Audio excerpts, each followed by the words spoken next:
¿Quiere preparar una ensalada de papa tan rica que todos pidan repetir? Vea pues, quédese porque el secreto está en unos pequeños detalles que hacen toda la diferencia y el resultado queda espectacular. Lo primero que tomo son 2 papas. Las lavo muy bien para retirar cualquier impureza, les quito toda la cáscara y luego las corto primero en rodajas y después en cubos pequeños. Las voy colocando en una olla mientras continúo con los demás ingredientes.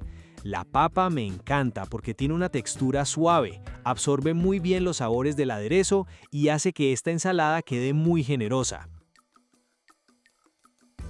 El otro día un seguidor me dijo: "Ay, es que se me perdió el canal y no supe cómo volver a hacer la ensalada de piña". ¿Y sabe por qué le pasó? Por no estar suscrito. No deje que le pase esa tragedia, pues. Suscríbase ahora mismo, asegure su puesto en primera fila y nunca más tendrá que sufrir buscando qué ensalada preparar para el almuerzo. Ahora sigo con una zanahoria. La lavo muy bien, retiro toda la cáscara y la corto primero en láminas y luego en cubos muy parecidos al tamaño de la papa. La agrego a la misma olla y cubro todo con agua. En este momento incorporo una cucharada de sal y un chorrito de vinagre blanco. Vea pues, este truquito nunca me falla, porque ayuda a que la papa conserve mejor su forma durante la cocción y lo termine deshaciéndose al momento de mezclar la ensalada. Si antojan de la ensalada, le dan guardar al video y ni un gracias ponen en la parte de abajo. Comenten algo pues, que yo aquí paso horas editando y cuadrando luces para que ustedes vean todo impecable. Un poquito de cariño en esos mensajes no nos caería nada mal para seguir con este proyecto adelante.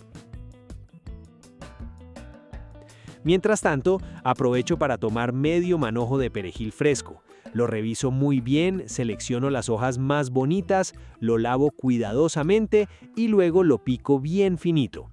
Cuando la papa y la zanahoria ya están listas, las retiro del agua y las dejo reposar unos minutos para que pierdan el exceso de calor. Ahora sí, llegó la hora de combinar todo.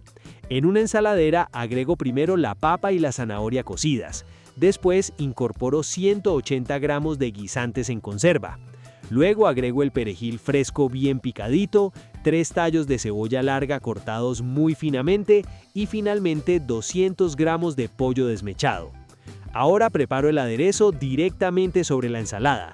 Agrego 4 cucharadas de mayonesa, después incorporo el jugo de un limón recién exprimido, agrego una pizca de pimienta negra molida y finalmente una pizca de sal. Con una cuchara grande mezclo todo muy despacio, haciendo movimientos envolventes para que la papa conserve su forma y cada ingrediente quede perfectamente cubierto con el aderezo. Y cuénteme otra cosita, si pudiera agregarle un ingrediente extra a esta ensalada, ¿cuál sería? ¿Maíz dulce, huevo cocido, manzana o la dejaría exactamente así? Déjemelo en los comentarios porque siempre me gusta conocer nuevas ideas. Esta ensalada queda perfecta para acompañar carnes asadas, pollo a la plancha, pescado, cerdo o incluso para disfrutarla sola como un almuerzo muy completo. Bueno pues, llegamos al final de esta receta. Si le gustó, regáleme un me gusta, compártala con esa persona que disfruta preparar recetas caseras y hágale pues, suscríbase al canal de las ensaladas para seguir cocinando juntos muchísimas preparaciones deliciosas. Y antes de irse, decime pues, ¿la harías?